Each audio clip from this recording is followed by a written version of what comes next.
but the paperwork from the government is Yeah. so. Yeah. When I sold out in '89, I walked in the office one day and told my wife, I says, we're going to sell a business. She Yeah. says, I don't want to sell a business. I brought her here. Yeah. 72, she worked 21 years Yeah. in a bank, Uh-huh. or 19 and a half, but in one bank. Right. Honey, Yeah. honey. But I was, at that time, I wasn't a playboy, but he told me where to hit the ball that day Uh-huh. on the front nine. Yeah. And when we got around back to the backside, he said, I'm not going to tell you another thing. Because I beat him. Yeah. He was a good golf, scratch golfer. Oh yeah, I remember playing with him here. Sure. And he got mad at me. And I said, Jerry, I says, it's just a golf game. I says, tomorrow I probably could hit 3 times as much as what I did today. You know? Lois was up me, and his wife was, Yeah. at the time, as a matter of fact, was over there on his anniversary. Right. Right. Right. But Well, I appreciate you doing this. I've been wanting to have you on the show for a long time, and then when we went on the trip together, I thought, well, I gotta call Bob, and because I knew, from our times playing golf together a few times here, I knew that you were a veteran, and I think I told you back then that my dad was a car dealer down in San Antonio. He was a Lincoln Mercury dealer in Houston and San Antonio. really, Matter of fact, y'all are probably about how old are you? 83. Well, he was somewhat older than you. He would have been 1914. He would have been 96 years old Yeah. this year. Mm-hmm. But he had a Lincoln Mercury dealership in Houston when I was born on North Main Street, or on South Main Street, Turbyville Motors. And then in 1955, we moved to San Antonio. And he sold Lincoln Mercury's there. He died in '63. He died when I was 14 years old, so he died really young. So But he was an officer, I think vice president or president of the TADA, and he was an officer in the NADA. And do you remember a Houston dude? I think he sold Fords named Barney Garver. Do you remember that name, Garver Ford? No, see, I came here in '72. Oh, did you? Okay. Well, that would have been probably after that. But my father was a partner of his in the car dealership. So anyway. Well, the car business is pretty good. Yeah. It's good. Well, tell me about. I've probably talked to you about this before, but where are you from? Where'd you grow up? I was born in Michigan, Uh-huh. but when Uncle Sam got a hold of about that time, I'd gone to my mother Uh-huh. and asked her for a letter because I was only 17. Right. And so she wrote a letter and I had it. So I take it down to I tried to get in the Navy. Mm-hmm. And I weighed 119.5. Right. And you had to weigh 120 pounds. 3 times I go to his office. In the interviews, you had to wait a certain length of time before you go. And the last time he told me, he says, Bob, he says, I don't know what we're going to do. We get lead weights or something where we can just get you weighing 120 pounds. Mm-hmm. But anyway, he says, this was in a post office building, and we were on a corner, and he said, when you go out around here, walk up, and he says, there's a great big banner on the front of the post office that says draft board. That's all he said. Mm-hmm. So I'm walking by, I'm disappointed, and I saw that draft board, and I said, well, you know what? Why don't I go up and see if I can sign in to be drafted? And that's what I did. The building probably wasn't as big as it looks like in my mind today, but I remember walking in there, boy, it was just huge. A great big counter, it must have been like a half mile long. And the young lady says, can I help you? And I said, yeah, I need to sign up for the draft. And that was it. Uh-huh. That was no questions asked or anything. She signed me up, and 2 weeks later, man, I'm on my way to go in the service. What year was this? 44? 44. Yeah. Okay. And so I was real happy. And but everything went on pretty fast after that. Yeah. So you were drafted into the Army? And Well, when I went in for my physical, Mhm. they asked what branch you want. I said, I'd like the Navy. Fine, stamp Navy on it. So we had to go home for, I can't remember, a week or 2 weeks or something, and immediately we were called.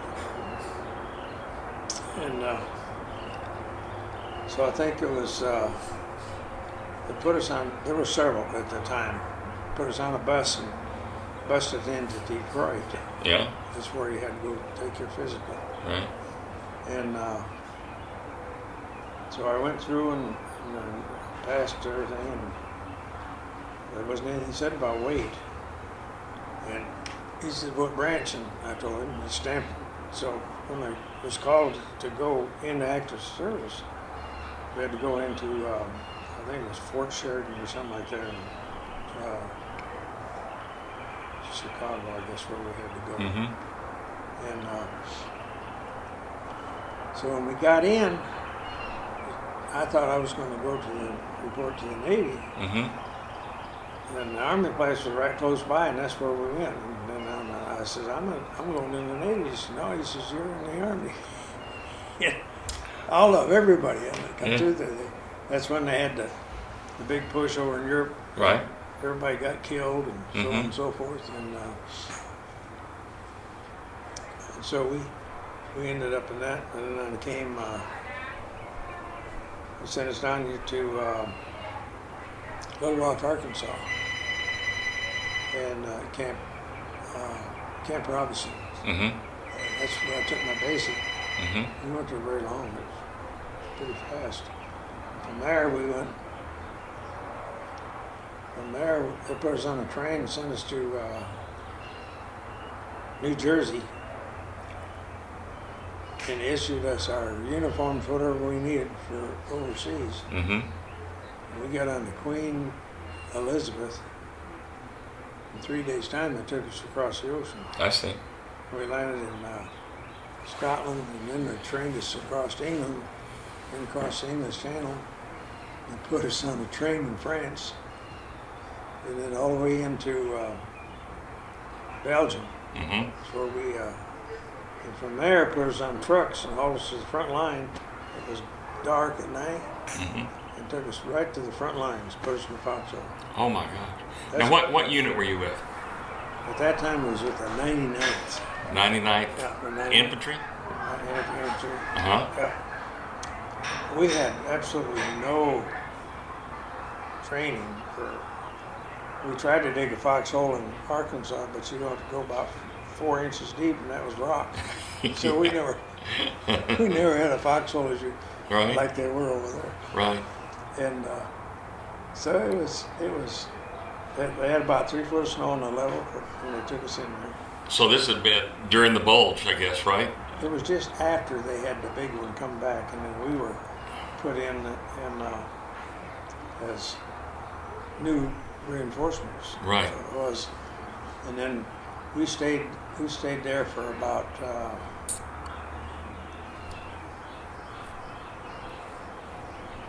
60 or 90 days. I think it was 60 days. Now this would have been the winter of 44? Winter of 44. Okay. Yeah, And, which was the Battle of the Bulge. So yeah. which was. So we going through. We lived in the foxhole. When we come out of that foxhole, when we get ready to go. Of course, we come out of the foxhole several times, only at night. Mm-hmm. And we had our heat and light was a can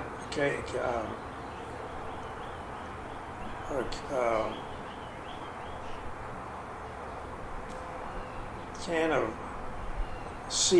vitamin C, and not vitamin, but anyway, it was food. You opened up the can, Mm-hmm. and you got a biscuit, and you got some kind of meat of some kind, which was horrible. Right. But anyway, that's what we ate. Yeah. And but we take that sea can. That's what it was. Sea ration. Sea ration. We had it was made particularly for this. You punch a hole in the top of it, and it had a wick, and then we were able to have coal oil, and that's what we would light up in the foxhole. Mm-hmm. There were 2 of us in the hole, Mm-hmm. And every 2 hours, we would change shifts. You would take them, like you and I were in a foxhole. You've been standing up watching for 2 hours, and I'm in the sleeping bag sleeping. But then you'd switch, and then we would rub each other's feet. Because you had no weight, because it was cold. Right. So we had our socks around our waist. Yeah. And then we would rub each other's feet when we changed, and for circulation. Right. The guys didn't do this. Some of them lost their legs. Lost them, yeah, to frostbite. Yeah. Frostbite. Yeah. And but Jim Freese was his name, and we were real good buddies. And then we would go on patrols after going through this procedure. We'd go on patrols at least about once a week. We'd have to go on a patrol. So we put on all of our gear, and we had an outpost out. And there were 4 people in this outpost. They would kind of warn us if there were some Germans were trying to come in. And so we'd pass them, and then we would go out in this wooded area. We would just go as far as we thought where we had to know where the Germans were. Mm-hmm. We would walk right by their camping areas. We could hear them talking. And we'd walk right by them. We could touch their tent or whatever they had. We could hear them walking, talking, and laughing. And we walked right by them. There'd be about 20 of us. And the lead man, whatever his steps were, and everybody stepped in the same spot. And we go on past them, and then we go out there and we find out what it was like in there, and so on and so forth. So then we come back. We come right back the same way. And never got caught. Wow. Never got caught one time. And of course, here I am. I'm 17 years old. Right. And I didn't know what it was. I mean, I didn't realize, these guys could, if they knew we were right there, they could have just pointed a gun toward the sound and killed us right there. Exactly. But I never really, because we had one fellow would, as soon as there was a shot fired, he would run. Mm-hmm. And I think he lost his life because of that. 'Cause you were told. Yeah. Training. If you ran when we were under battle, we'd holler at you, and if you didn't stop, you were killed. Right. Right. I never saw it. So, Yeah. But it was an experience that was. Fortunately, I have not had, in my older age now, I have not had dreams where I'm waking up. Right. I have had some things Uh-huh. happen, but nothing serious. You hear guys where they have these awful things happen to them. Right. Right. And, Right. So were you were involved in some resistance, some conflict, some battles? I mean, you were shot at and you shot, right? we almost eyeballed at times. Yeah. But when we were going through that forest after. Now this is in Belgium, is that right? It's just, I don't think Or were we you in were France? in Belgium. We were Yeah. in Germany, but In it was Germany. bordered. Right. Okay. And there wasn't much you could do, at that time because there was too much snow on the ground. And Mm-hmm. just like if you went up north here in the winter where they got 2-3 foot of snow or more on the ground. Mm-hmm. And that's the way Germany is in the wintertime. Mm-hmm. They get a lot of snow. And then this was and of course we were in a heavily treed area, and it'd be like go over here in East Texas getting the pine woods. Mm-hmm. That's about what it was like. And but you couldn't drive a Jeep or nothing. Everything had to be foot troops. Right. And trees were falling from the snow, and we'd have to climb over them.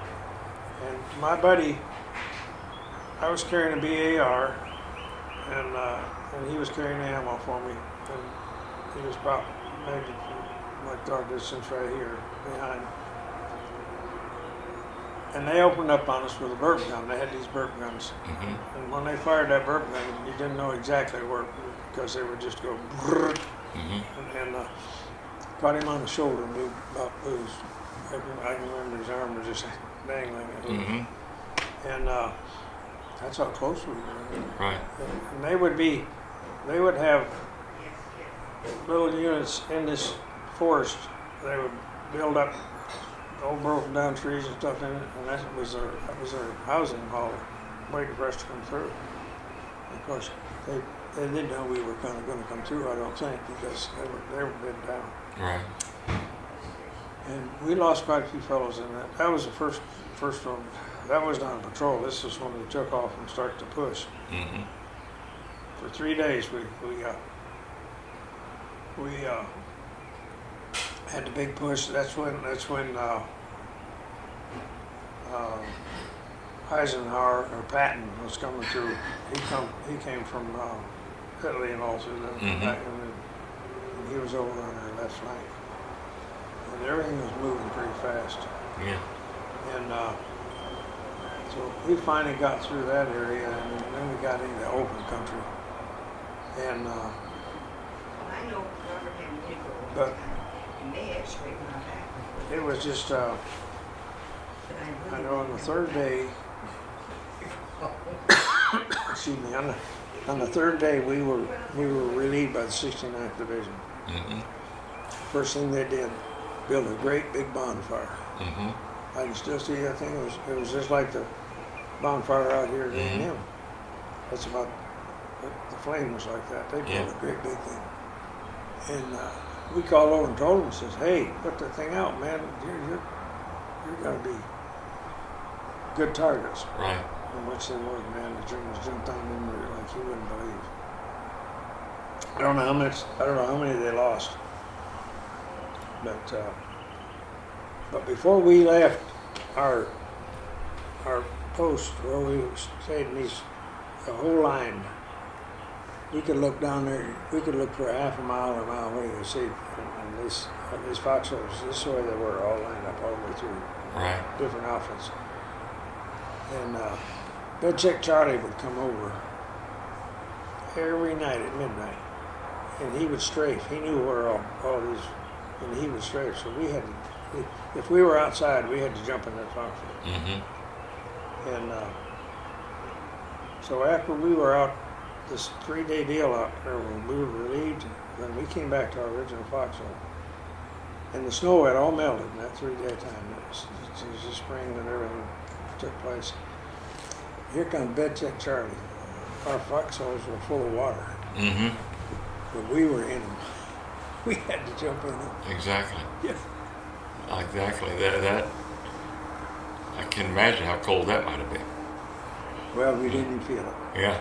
Right. It was cold, but we because when he strafed us, boy, he was, Yeah. he killed us. You had no choice.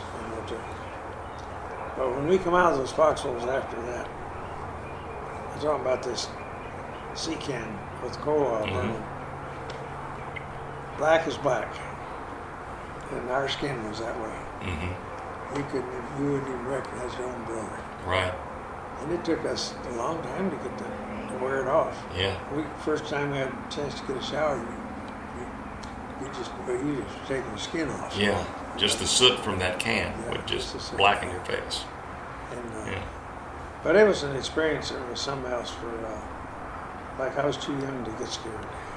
Yeah, that's what I was going to ask you. I mean, you're a kid from Michigan, and then all of a sudden, just in a matter of months, you find yourself Oh, yeah. in a foxhole in Germany, You're being strafed and shot at, jumping in foxholes, and you know, you'd seen, matter of fact, well, we didn't see too many movies really about that Uh-huh. kind of before time. But it became just a job that, you had to do. mm-hmm. And we get the orders to come down and say, here come a messenger and says, okay, be ready to go at 0500 or something like that. We get going and when we joined up with Patton, I'll tell you what, you talking about movement. Mm-hmm. We had crossed, our outfit was myself and Lieutenant Brown and a couple other guys. We were the lead men across that Remagen Bridge. Mm-hmm. Which bridge? Remagen. Oh. And they had gone in and blew out a lot of the tracks and everything else. Uh-huh. And it was just for railroad. It was. Right. And so when we went across, we had it was of course daylight when we went across. And I'll never forget right there at the other end of that, across on the other side, was this great big hole into the mountain. And you couldn't see it, it was just black. And we didn't know if they were setting up there with machine guns and waiting on us or what, but we had been shot at a few times, but it came from up higher. And but luckily we didn't have any casualties really on when we crossed it.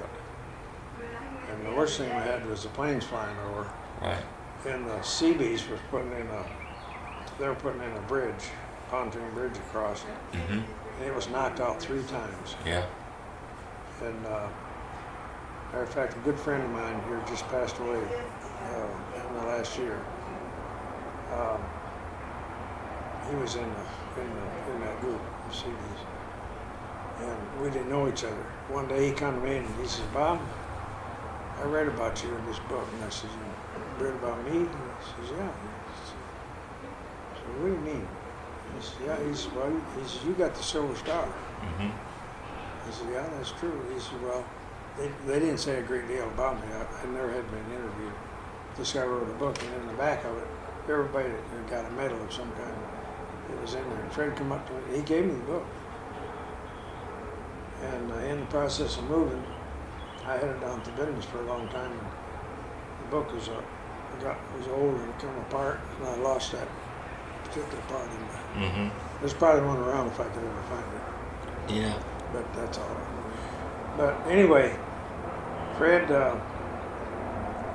he said, he says, we were putting that bridge across there to help you guys to run bring the tanks and everything across.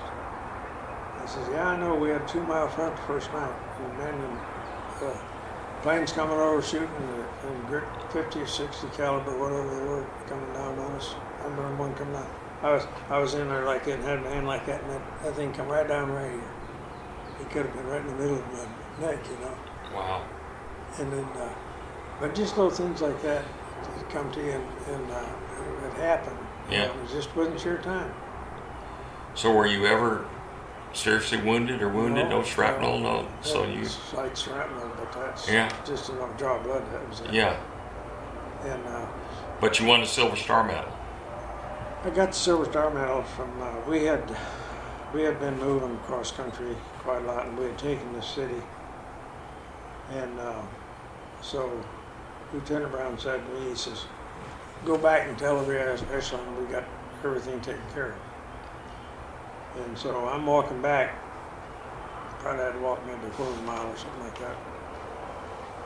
And we had cleaned the city out, we thought, pretty good. And I'm walking back, and this lady come out of this building. It was a barn, what it was, and she told me there was soldiers in the cellar. I said, "No, we've cleaned it out. We've cleaned it out real good." She said, No. So she grabbed me by the arm, and she walked me back in there. She said, "Down in the cellar." So I hollered down there in German for him to come out. It wouldn't have sound. So I fired a round down in there. They come out of there like ants. Like 38 of them come out of there. So by the time I got them all out there, let me go back. As they were coming out, they had captured a French soldier. So he was in front. Mm-hmm. Of course, I couldn't tell. It was kind of dark. It was inside the building, but everybody looked the same anyway. And they got to that door, and they stopped. And when they were in a room probably maybe half the size of this, they'd all come up from out there. They were still coming out of the basement, and they weren't going to come out.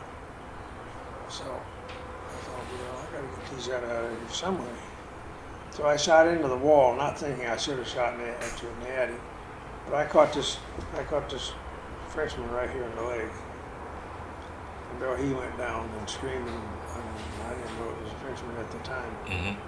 So here they come. They just keep coming. So I get them out, and I'm out here in the street, and the guys heard the shooting, and didn't know it. So here comes Lieutenant Brown and some of the other guys. And here I had these guys all lined up out there. I said, where'd you get these guys out of this building? I never thought anything about it. I said, you cleaned them out for weapons? I said, well, I told them if they had anything. So Lieutenant Brown, he asked him again. So then there was a few knives and stuff like that to come out. But I think there was one pistol model. But still, you could have been killed from that. Sure. And I never thought anything about it. We proceed on then all the way through. That was before we crossed the bridge, the Moggen Bridge, and then after we secured the bridge, the next morning, or then Patton, he was up probably half a mile or so, or he was off to our left, and they had crossed up there someplace. And they said, we're going to be on the move going. We marched 37 miles that day on one box of K-rations. Wow. That's all we had to eat. But we had to be at this certain place. So we went, man, I'll tell you what, you talking about going out. So we got into this area where we were supposed to meet, and Patton, he was still over our flank. And a runner come down, a German boy come down and said they wanted to surrender. And it probably was like maybe from here down there to where the lake is down there on number 8. And so they sent their staff car down and picked us up. 3 of us went up there.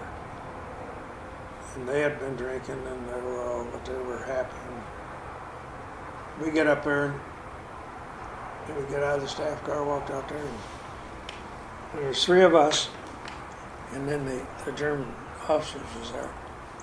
And all of these soldiers come out around there, they're just as tickled as can be, wanting to, surrender. And the war's over.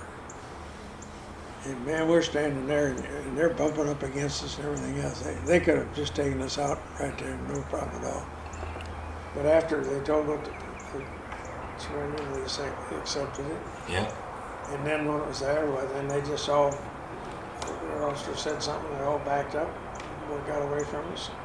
Some shook hands, some didn't, so on and so forth. It was a happy day for them. Yeah. And so we get back in the car, and they take us back down. And at midnight that night, of course, I don't know if you remember, you probably read about it, they all had steel soles on their shoes. Mm-hmm. And in this little village we was in, I can still hear that. They come down there and click, click, click, click, click, click. It was like it just didn't end with that many soldiers. Goodness. And pretty neat, huh? I have stuff to put in your car. Jim's gonna do, instead of me taking stuff to the car. Czechoslovakia. Mm-hmm. And it was probably, we were in the area, we was going through doing the cleanup, and there were some other outfits that were doing the same thing. But I think about shortly after that, about maybe a couple of days after that way, the war was close to being over at that time. Mm-hmm. And all of these cities you went through, have you ever been over in Germany? In 1968, I traveled through Europe as a student and went to Bonn and Berlin and into Germany. So yeah. Well, anyway, most of the small communities, every one of them, there was always a stream that went through a small community. Mm-hmm. And then the city was built around it on both sides, and they would build probably several bridges, but anyway, the bridges would go kind of like a rainbow over. And, Right. And that's how they all crossed and saw us. But anyhow, we had taken this city, and the Germans had gone across the bridge. And we thought they were completely gone Mhm. when they got on the other side. And I think it was four. We had four young fellows with us that were lifers in prison here in our country. Mhm. And when they volunteered for the service, if they lived through it, then they were free when they came home. Mhm. And Jim happened to be in our platoon, and we had to cross this. We had to get across this bridge, and we waited till about midnight to go across it. So it was, I think it was 6 of us, because they blew out every bridge. Germans did themselves. They would blow out about 5 feet, 6 feet in it. And the only thing we had was the steel in there. And so we actually crawled up to it, and then we looked like we thought it was clear to go across. And we waited quite a while. And so Jim says, "Let me go, I'll go first."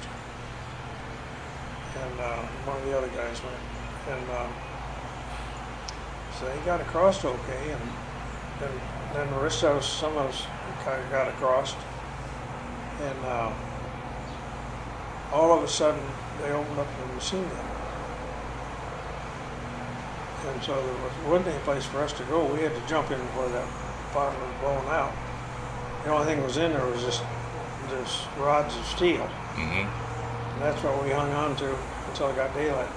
The next day we didn't raise our head. Mhm. But then it got daylight, and then the rest of our help back there, we had about a couple hundred of us, then they came up, and then we found out we had a priest came up on the other side, came up and he said, "Germans gone." Mhm. The church was just right across the other end of the bridge at the foot. And Jim, he was standing up when they opened up on him. And I'm not exaggerating a bit. About every inch in his body, from the head to his feet, they killed him. That's how much. They had a machine gun nest over here on the Mhm. left side of it. And they opened up on him and they fired on him and killed him. Mhm. And so the priest says, "Oh, come on," and they took us into the church. They already had him in the casket, and which was really something. Of course, and people came behind us and took the body and everything else. But that was kind of a tough thing to take, really, Sure. because Jim was. We knew the background of him and everything, and we praised him for doing it and so on and so forth. And Right. so we were hoping we could get through this thing before he could get back home. And What was his last name? I don't remember. Yeah. I wish I. No, it's okay. And but he'd done something. We don't know whether he did murder or whatever it was, but he was a permanent lifer. Right. And there's a lot of them Yeah. that was in the shooter sector. Yeah. And Goodness. we happened to have him in our outfit. Right. But anyway, after that, we had got, I don't know how we got our tanks across the river. We couldn't take them across there, but we got them across someplace. Everything was going good, and we were heading for this small community there in Czechoslovakia. And the Russians was coming from the other way, on the other side. The Russians were? They were Yeah. coming up, and we met the Russians there. And that's where the war ended for us, Right. in there. And it was a good thing because all the snow melted, and of course the ground wasn't frozen because of so much snow. Right. in our tanks, we'd run out of fuel, and we got out in those fields where they had corn and grows the vegetables, and our tanks sunk right to the bottom. Wow. We couldn't move. It was a good thing. It ended that Good way. thing that the shooting had stopped. And the shooting stopped. And, Yeah. told us that the war was over. But we moved on in then to, I don't remember. I've been to Blue Dam River, I think. We crossed most of those rivers. And our chasing all the Germans. The Germans were running as fast as they could go. They didn't want to be caught by us. Did you eventually get to Berlin, or where did No, you? we didn't. We never got to Berlin. Never got to Berlin. Never got to Berlin. So after the war was over, what did you do? Were you in line to go back home then, or were you there for? Yeah, because I wouldn't. All of us that was there less than a year, then we were assigned to come back to the States, and then that's when I joined the Second Infantry Division. Second what? Second Infantry Division. Second Infantry Division. Yeah, but I don't think I had a badge on my this uniform. Well, I might have one here to show you. I don't know. Right. But, I'm gonna want to borrow. I'm gonna want to see what pictures that you might have. Is this you? yeah. Yeah, I'm gonna want to borrow that Okay. photograph Yeah. You, and give it back to you tomorrow. yeah, that'd be all right. So this is your tech sergeant. Uh-huh. So you joined the Second Infantry while you were still in Europe, or when you got back home? No, we were assigned. They all of the young rookie troops that they said. They sent back. We were all sent back here. We came in right here to Bastrop at Camp Swift. That's where we were there, and kind of stationary to just get used to the United States again. Right. Now, when you came home, was the war still going on in Japan? Were you in line to That's where we head were. over there That's where to we were. stage for Yeah. the possible ground war? And so, fortunately, the length of time they put the thing together, the war Right. was over. Right. We didn't have to go. Exactly. And but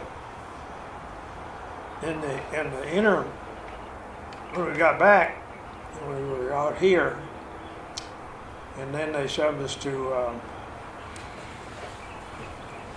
They had Army Day coming up, and then we were en route. We went to San Francisco, and we were in a Army Day parade. We like to, all of us like got wounded walking in the streets in San Francisco. They had holes that had the streetcars, you know. And here we're marching men. They had holes and they're big enough to almost take a body in it.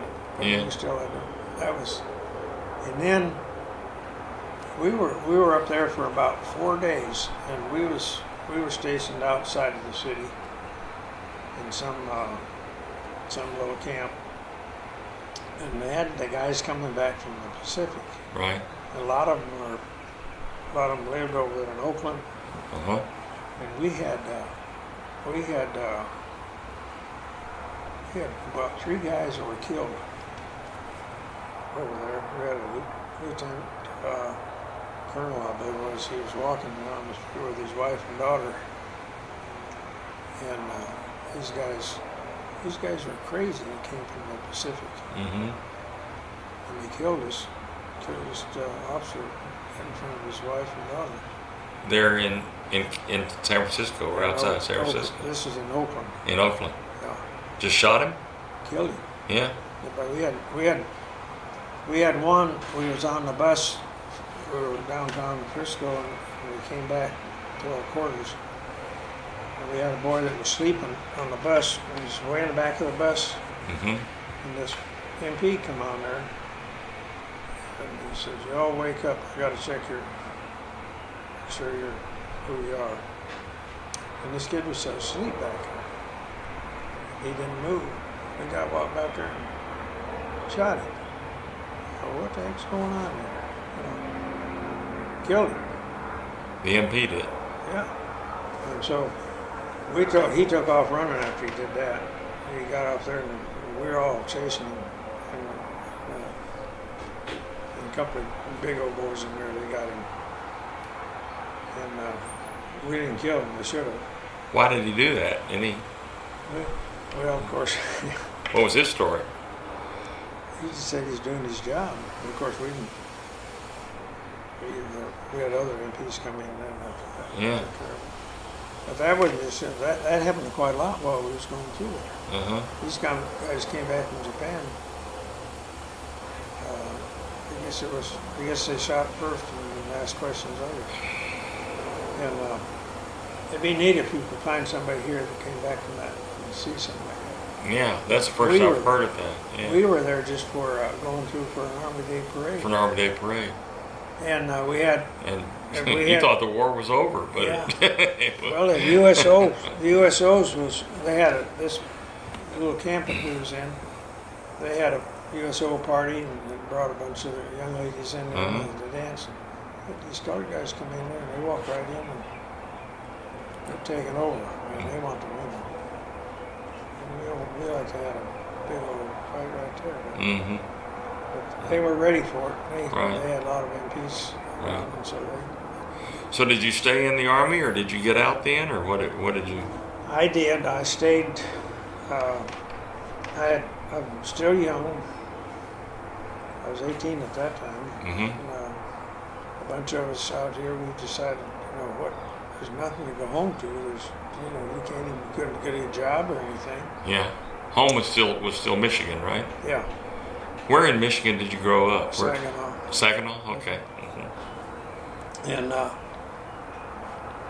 so we all had a few beers and we decided, well, let's stay in the service. We don't have to go overseas. The war's over, so let's stay. So I ended up then from there our outfit, we ended up in Fort Lewis, Washington, and big camp, and we had our whole division up there, 2nd Division. And all three outfits was up there. And so stayed up there for 3 years. And then I married up there, and we moved down to San Diego. And my first wife and I, we divorced. She just never got with me on different things. So she's happy she's married her, and Lois and I, we've been married 37 years. 37? Yeah. And so I have a daughter. It's in Rhode Island. Yeah, I was going to ask you about that. How many? You have one. You have one daughter. Girl, just one girl. She likes it. She's out in Rhode Island, and she said, "I'll never come back to Texas." She was born in Washington State, and we lived in San Diego for about 25 to 27 years. Then came here, became a Nissan and Jeep dealer here. Right. And now I've been retired 22 years, I guess it is. So what brought you to open the dealership here? What brought you from? Did you come from San Diego or? Came from San Diego. Yeah. My a good friend of mine was Nissan. It was a Datsun representative. And he was transferred from San Diego to the Houston area. Right. So he called me and another fellow. He said, "You two guys get here," and he said, "I'll get you a franchise." And I ended up here, and he ended up in Houston. He came about a year before me. I see. And Tom's deceased now, but he had a heart attack one day. When the berries got ripe, he was over here on Highway 10 at Round Junction or somewhere. He was out there picking blackberry and had a heart attack and died. Oh my. 53 years old. Oh God. And but we were one of the lucky guys. Yeah. We came here and we got franchises. And, Right. and it was good here to me. We did all right here. That was in 72? 72. And you had the dealership for about 17, almost 18 years. almost 18 years. So I sold it to Douglas. Right. Sold the Jeep to Bozier. Yeah. And I got 2 pieces of property left from it. And when I sold out in '89, we couldn't give away property. And so we just kept it and leased it. Yeah. And I got one right on the bend on Texas Avenue. Right. And it's a carpet company now. That's where we had the Jeep store. Right. And but anyway, just it was good to us. Sure. We came here to Lois says, we can't sell these small cars. He says, these Texans want big cars. Right. Well, it would all hit just at the right time. We were Right. in the school here and everything else. Right. Right. So when did you get out of the army? You stayed for 3 years after. I stayed till I got out in '89, or I got out in '49. In 49. I think my discharge showed I got out. I think it was January 50. I think it was Okay. something like that. But Okay. So you were in for about 6 years total. almost. Almost 6 years I total. a little And over you're 5.5. were you tech sergeant when you got out? Yeah. There was a time when they changed things. I never got my stripes. They changed over. My discharge says corporal. Uh huh. They didn't change your income, but they took stripes away from us. I don't know why. Oh, They did it through all over. They changed everything. you still made tech sergeant money though, right? Yeah. But, yeah. Yeah, we never lost any money. It wasn't very big back in those days either. Right. But it's just one of the things they did. But I had all that 3 years time. Every time there was a school back east, I signed up for it. Uh huh. I'd go back to Aberdeen, Maryland, those different schools back there, Right. and it would just sort of pass the time Yeah. pretty good. Then when I finally got out of the service, I didn't know what I was going to do, and I ended up. Well, you had to join the union. To Right. get- I went out and got a job, Mhm. and I reported for work one Monday morning, and the guy says, I got to see your union card. And I said, what are you talking about? I said, I just got out of the service. I don't have a union card. He said, I can't put you to work. Uh huh. So it cost me $85. I had to go down and join the union. Well, I didn't work at that very long. I didn't like it. Yeah. And so there was a big Fort Lewis had an ordnance base there when they was rebuilding all kinds of the ACAC guns and Uh-huh. the mobile guns and so on and so forth. And I ran into somebody, and he said, well, come on over here. He said, I think I can get you in. And I went to work. I worked there for a couple of years. And then, Doing what? What kind of work was it? Was well, we had to tear down the, like, for instance, your internet system. it? Uh huh. Well, that main box that does everything. Uh huh. Well, that's what we had for the guns. They Uh-huh. had this box. Everything had to be wired rightly and everything else. I see. And that's how you could so and so forth point the guns and shoot them and so on. I and so see. forth. That's what we had to do. We tore them apart and checked everything in them, and then it was really quite a scientific thing what they had to do. Mm-hmm. And take all the wire. Man, I had wires scattered all over in the apartment where we worked. And then after you checked all of them out and made sure everything was cleaned up good, so on and so forth, then it was reassembled. You put them in a certain thing, and then you had to pour hot wax. Mm-hmm. And then all of this here had to coat all these wires and everything. Yeah. And then after you did that and all back together, and then you hooked it up and you turned it on, if it didn't work, Yeah. you did something wrong. Yeah, that's right. And then yeah. And the boss would come by and say, what happened there? Well, after a couple, 2-3 times, well, then everything was okay, but after you had so many of them, and if you didn't improve, well, they sent you down the street. Right. Yeah, I would imagine. But I worked there, and then one day my father-in-law says, I'm going to move to San Diego.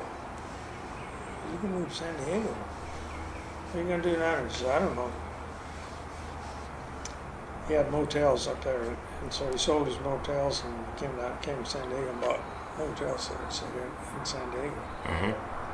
So we came, and from then on, I went into the car business selling, and he bought another motel, and he wanted the wife and I to manage it. So she worked at it during the day, and I still worked in there. You were selling cars Selling cars. in San Diego? Started selling cars. Yeah. And but that was So that was in the 50s and the that was in 40s and 50s. yeah. Well, yeah, it was in the 50s. Yeah. What kind of cars were you selling? Oldsmobiles and Pontiacs. General Motors products. Mm-hmm. Yeah. And then there I went to the Cadillac store. After about 3 years, I guess, I went to the Cadillac store. I kept trying to get there for about 3 years. And the manager says, "You're too young to sell Cadillacs." Mm. I said, "Well, what do you mean too young?" He said, "Well," he said, "these are old people." Yeah. I said, "Well, old people like young people." Uh-huh. And finally I convinced him. And I worked there for 12 years Selling Cadillacs. selling Cadillacs. Yeah. And then that's what I was doing when I moved. Yeah. I got out of Cadillac. It was when I came here. Right. And I didn't know anyone here. When I found out there was a place here that they wanted to get the guy out, so I called C.J. Allen. Uh-huh. Didn't know him from anything. And I called him up and was talking to him. And I said, "I understand your dealership's for sale." He says, "Oh, no, I just got it. I've only had it just a short time." He says, "I've worked hard to get it." Uh-huh. No. Anyway, we became good friends, and he says, "Come on up here." He says, "If you got a good franchise and everything," he says, "you'll never go broke here in these two areas." Right. And so Yeah. CJ and Did he have the dealership in Hearn at the time? No, it was here. Yeah, but he started out, was it Hearn or Yeah. Calvert?